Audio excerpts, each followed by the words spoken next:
Hey, what's up everyone, Jagdeep Chale, and I've been using the OnePlus 9 Pro for more than 2 weeks now, and the experience has been pretty good actually. The biggest improvement OnePlus 9 series has over the last generation is the cameras, but most of the improvements are for the Pro model, whereas the base model receives few of them. The main camera on the OnePlus 9 is the exact same camera found in the OnePlus 8 Pro, whereas the OnePlus 9 Pro has Sony's new IMX780 sensor, and another important feature that OnePlus stripped from the OnePlus 9 is optical image stabilization. What OIS does is it compensates for any hand movement while shooting videos or photos by moving the lens slightly. Almost every smartphone, especially at this price, does come with OIS. OnePlus just removed it to make the Pro model look more appealing and premium. And same goes for the telephoto camera, which OnePlus did not add it to the OnePlus 9 to keep the cost down. But they gave us a mono lens.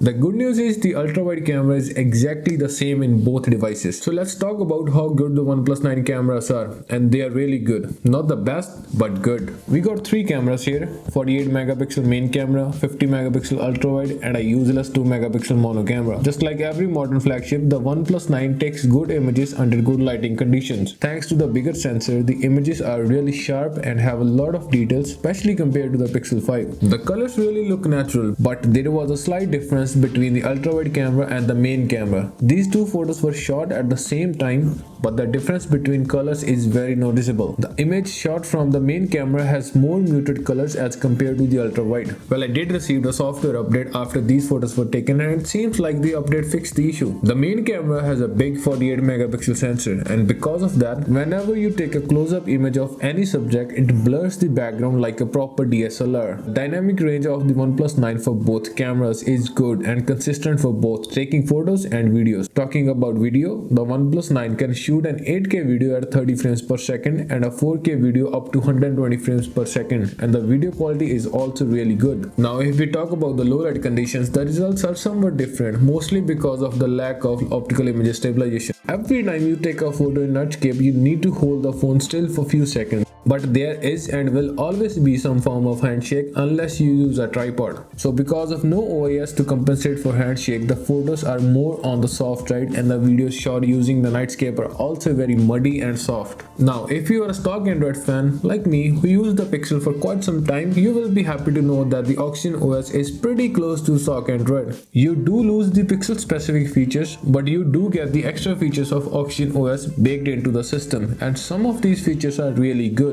like using Instagram while your game is loading and more.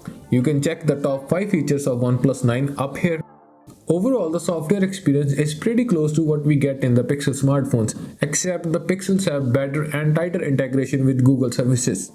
The display is actually one of my favorite things about the OnePlus 9. Although the 6.55-inch AMOLED display on the OnePlus 9 is a 1080p resolution, but it is still a very good display. An average user like me cannot tell the difference between this display and a 1440p display. It gets bright enough to use outdoors without any problem. The colors look pretty natural, and you can always boost them in the settings if you like the more bright colors. Another great thing about this display is the 120Hz refresh rate. These are very common now in Android phones, and they really improve the overall experience, especially if you play a lot of games. Now you may think that high refresh rate won't make much difference, but once you use them, you will not like a 60Hz display, I promise you.